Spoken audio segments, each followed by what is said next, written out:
Você está ouvindo o ABC Cast, o podcast do ABC. Informação, inovação e conexão com a região metropolitana de São Paulo. ABC Cast, conectando você com informação de qualidade. Fala, pessoal do ABC e toda a região metropolitana de São Paulo.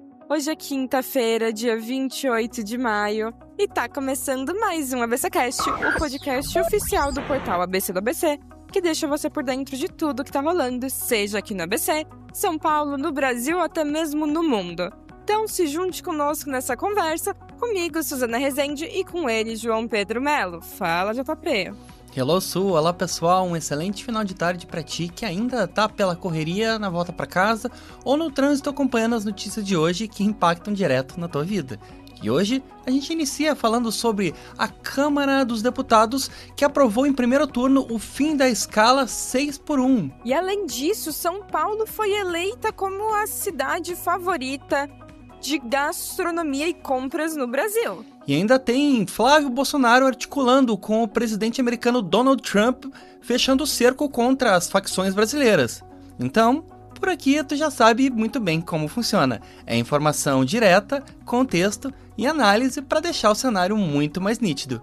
Então, bora ajustar o volume do café e do fone, porque o ABCcast já tá começando. É isso aí, e a gente abre o programa de hoje falando sobre uma etapa vencida para o fim da escala 6x1. Então, foi um dia histórico ontem. A Câmara dos Deputados aprovou em primeiro turno a proposta de emenda à Constituição, a PEC, que acaba com a controversa escala de trabalho 6x1 e estabelece a redução da jornada máxima permitida por lei para 40 horas semanais. E o texto obteve amplo apoio no plenário após forte mobilização popular e pressão das centrais sindicais nas últimas semanas. E o avanço da proposta representa a alteração mais profunda nas leis trabalhistas do país nos últimos anos.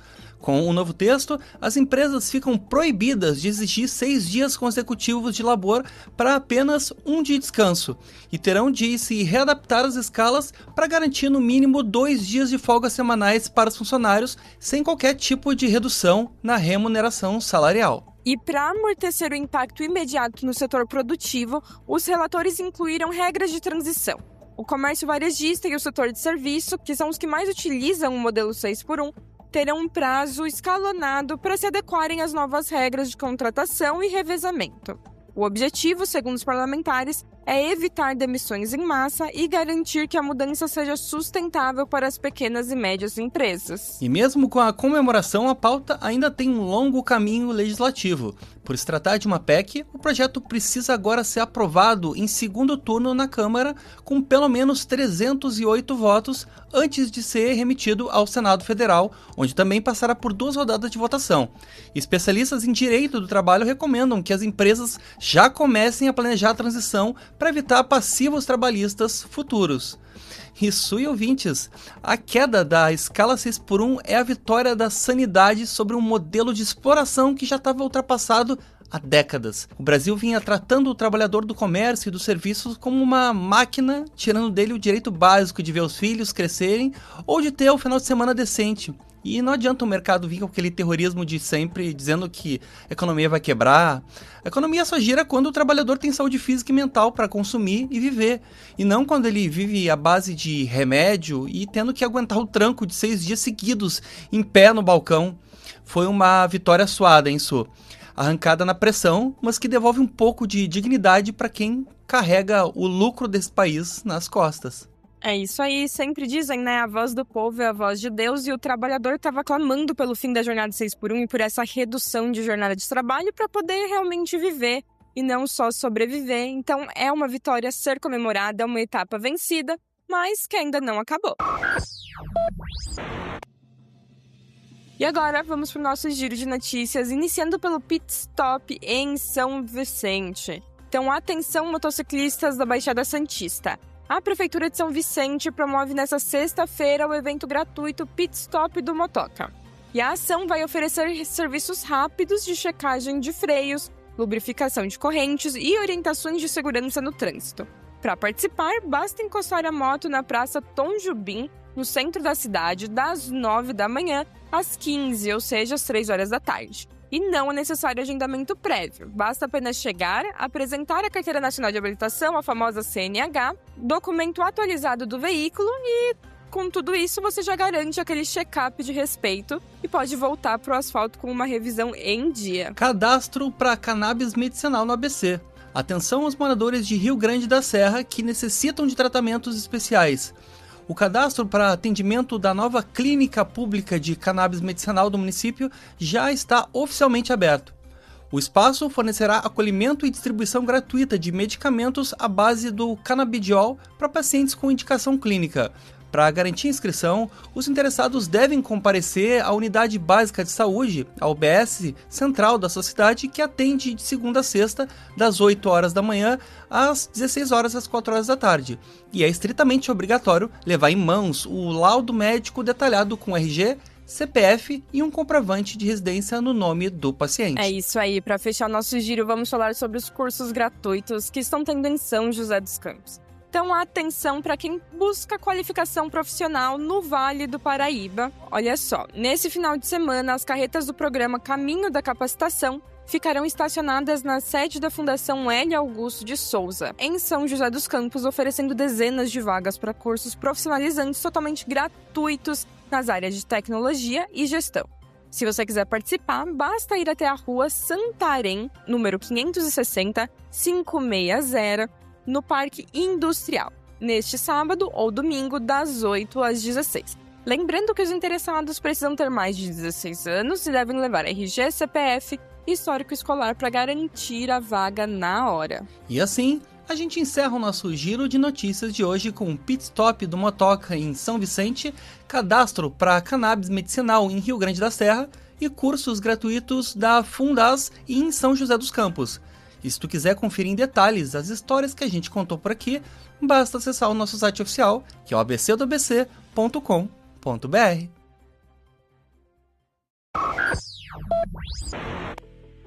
É isso aí, hoje é quinta-feira, é dia de falar sobre saúde mental. E hoje a Natália traz um tema super importante, falando até mesmo de cansaço emocional. Então é com você, Natália. Oi, Suzana. Oi, JP. Oi pra você que ouve a gente. Tem pessoa que segue funcionando, né? Mas não consegue dizer que tá bem. Trabalha, resolve as coisas, responde as mensagens, cumpre seus compromissos. Por fora parece que a vida tá andando normalmente. Mas por dentro a sensação é de estar apenas tentando dar conta. E isso é mais comum do que a gente pensa. Muita gente aprende a continuar no automático. Vai resolvendo, vai se adaptando, empurra o cansaço emocional para depois. Mas, em algum momento, percebe que faz tempo que está vivendo num modo de sobrevivência. Não tem muita energia, não tem presença, não consegue aproveitar de verdade as coisas simples do dia a dia. E aqui a gente consegue pensar em algo importante. Você sente que você está vivendo ou só está funcionando? Essa é uma pergunta importante porque existe diferença entre essas coisas. Dar conta de tarefas não significa necessariamente estar emocionalmente bem. Às vezes, o que acontece é que você passou tempo demais sustentando muita coisa, sem ter espaço para entender ou até mesmo processar aquilo que você sente. Bom, e quando viver começa a parecer só sobreviver, a terapia pode ser um espaço bem importante para você conseguir reorganizar tudo isso. E você já sabe, se quiser mais dicas sobre saúde mental, me segue no Instagram, no @psinataliarmelo, Natália com TH. É isso aí, né, Natália? É o famoso modo automático que consome a gente sem a gente perceber. Por isso, o alerta é tão fundamental, a gente aprender a se priorizar. Muito obrigado, então, Natália. Um abraço e boa semana. E agora vamos falar sobre turismo. E olha só que São Paulo foi eleito o destino favorito para a galera que gosta de gastronomia, hein? Olha só, a capital paulista consolidou de vez o seu status de potência turística nacional. Um novo levantamento divulgado pelo Instituto Datafolha aponta que a cidade de São Paulo foi eleito o destino favorito dos brasileiros em 3 categorias de peso: polo de alta gastronomia, principal centro de compras e o melhor destino para o público LGBTQIAPN+. E os dados afirmaram que a força da metrópole em atrair visitantes estão para além do turismo nacional e tradicional de negócios. E a pesquisa ainda reflete um movimento de transformação cultural intenso que a cidade vem vivenciando na última década. Com uma malha vasta de restaurantes premiados que vão do luxo à comida de rua internacional, somado aos circuitos de compras do Bom Retiro às grifes de shoppings luxuosos, a capital se tornou um imã para turistas de todos os estados que buscam experiências completas em viagens de curta duração. É isso aí, o impacto econômico dessa preferência é direto nos setores como a rede hoteleira, aplicativos de transporte, comércio, entretenimento noturno. Todos esses registram altas expressivas de faturamento impulsionadas por esse fluxo de turismo constante. E a liderança isolada de São Paulo como destino seguro e acolhedor para a comunidade LGBT também movimenta cifras milionárias, impulsionando a maior parada do orgulho do mundo e uma extensa rede de serviços direcionados. E representantes do setor de turismo paulistano celebraram os números da pesquisa, mas alertaram para a necessidade de melhorias na infraestrutura urbana e na segurança pública para manter a posição no topo do ranking. A expectativa é que, com esses dados em mãos, o governo estadual e a prefeitura ampliem as campanhas de marketing para tentar captar ainda mais turistas internacionais para a cidade. Su e ouvintes, ver São Paulo nesse topo do ranking é reconhecer que a cidade é de fato o motor cultural do Brasil. Mas a gente não pode só olhar para o brilho da vitrine.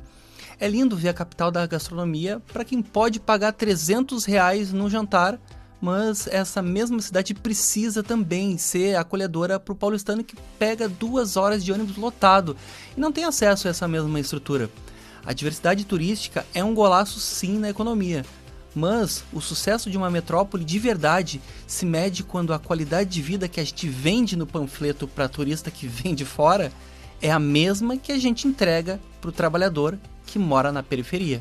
Eu acho que São Paulo é sim uma cidade muito inclusiva. A gente tem ali componentes que podem abarcar diversos tipos de público. Então quem quer gastar mais, quem quer gastar menos. Mas o que eu acho mais irônico é que São Paulo foi ali considerado um dos melhores destinos para as pessoas LGBT, mas a Câmara Municipal acabou de enviar um texto em que está impedindo a parada LGBT de São Paulo de acontecer nas ruas. Então isso tudo é meio irônico, né? O famoso no papel funciona, mas na prática não é bem assim, o que é bem triste. E agora vamos falar sobre Flávio Bolsonaro e seu encontro com Trump. Então, ouvinte, JP, a corrida eleitoral de 2026 já começou a ganhar uns contornos internacionais. O senador Flávio Bolsonaro iniciou uma articulação direta com aliados do ex-presidente americano Donald Trump para tentar incluir as facções brasileiras, como o Comando Vermelho e o primeiro comando da capital, o PCC, na lista oficial de organizações terroristas do governo dos Estados Unidos. E a movimentação nos bastidores de Washington é vista por analistas políticos como uma estratégia clara da oposição para tentar emparedar o governo do presidente Lula no debate sobre a segurança pública. A intenção de Flávio é usar a influência republicana internacional para forçar o Planalto a adotar medidas mais enérgicas, colando a imagem de leniência com o crime organizado na atual gestão petista.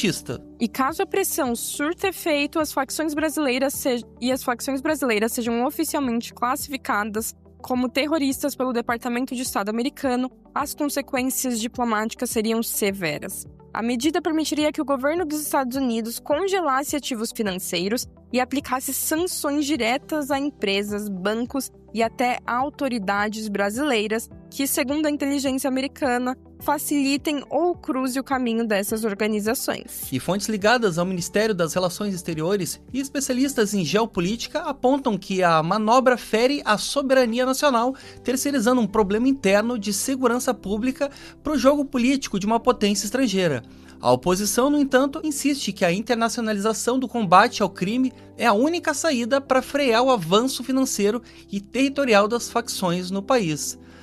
Sui ouvintes, pedir para os Estados Unidos resolverem um problema da segurança pública no Brasil é meio que um atestado máximo de falência da nossa própria política interna.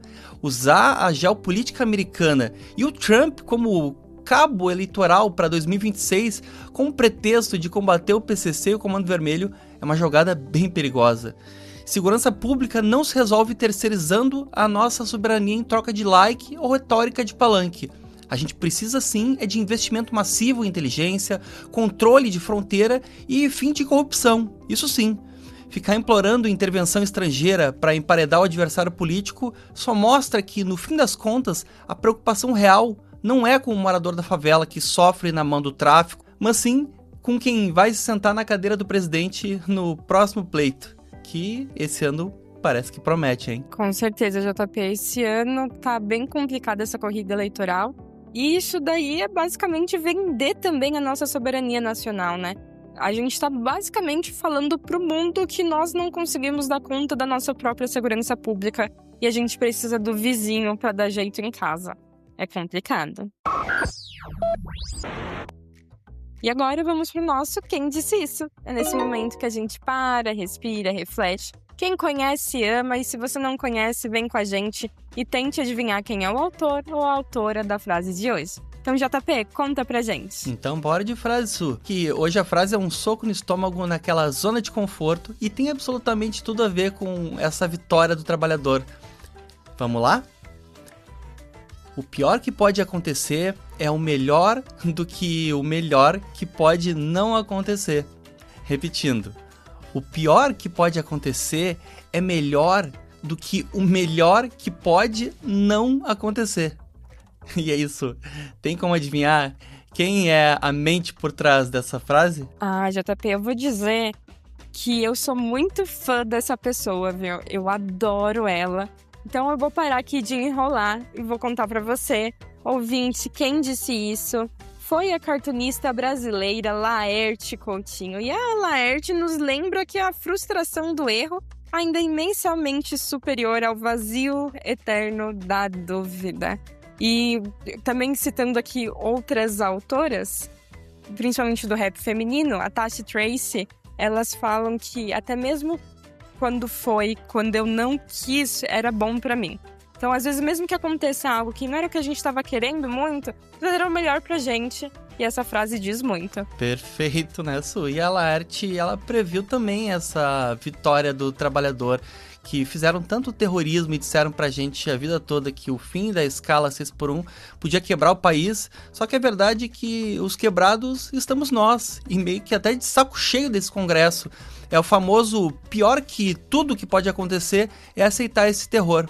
Afinal, não adianta São Paulo ser um polo turístico se quem faz a cidade girar não tem final de semana para descanso.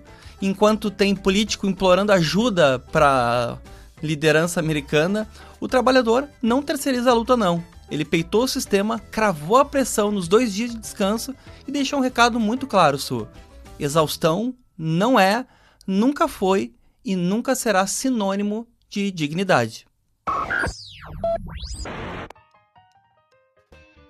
É isso aí. E é com essa reflexão que a gente finaliza mais um ABCcast. Lembrando que se você quiser nos acompanhar de segunda a sexta ou acompanhar outros produtos, como o Cine ABC Metrópole, que sai às sextas-feiras, ou seja, amanhã, para quem é amante de cinema, e o ABCcast Conexões, que é o nosso MesaCast, que sai aos sábados com convidados mais que incríveis, nós estamos disponíveis em todas as plataformas. É YouTube, Deezer, Spotify, Amazon Music, Apple Podcast. Basta você escolher a sua preferida e dar o play. E como sempre a gente diz por aqui, se esse episódio fez algum sentido pra você, compartilha com alguém que também gosta de se manter muito bem informado sem nenhum tipo de enrolação.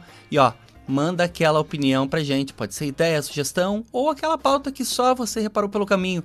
A gente adora trocar essa ideia contigo, então já aproveita pra seguir a gente lá no Instagram. O que custa? Bora lá, é o ABC do ABC _oficial, porque tu já tá mais do que avisado, né? A nossa conversa não termina por aqui. É isso aí, lembrando que a gente ainda tem insight, viu? Então, se você gosta de se manter informado e saber tudo que tá rolando, independente do assunto, você precisa acessá-lo. É abcdobc.com.br e lá sempre tem notícias fresquinhas só pra você. É isso, e antes de fechar, a gente sempre deixa aquele nosso abraço pra você que tá pela correria no final do dia ou aproveitando em casa aquela pausa muito merecida. É sempre uma honra ter a companhia de vocês desse lado do fone. Amanhã a gente tá de volta com mais notícia, contexto e café passado. E claro, naquele mesmo compromisso de sempre, seguir juntos com firmeza e muita leveza. Então, tchau, tchau e até a próxima. Tchau, tchau. Esse podcast é uma produção do portal ABC do ABC. Apresentação: Suzana Rezende e João Pedro Melo. Edição Rodrigo Rodrigues. Roteiro João Pedro Melo. Direção de conteúdo Tiago Quirino. E direção geral Alex Faria.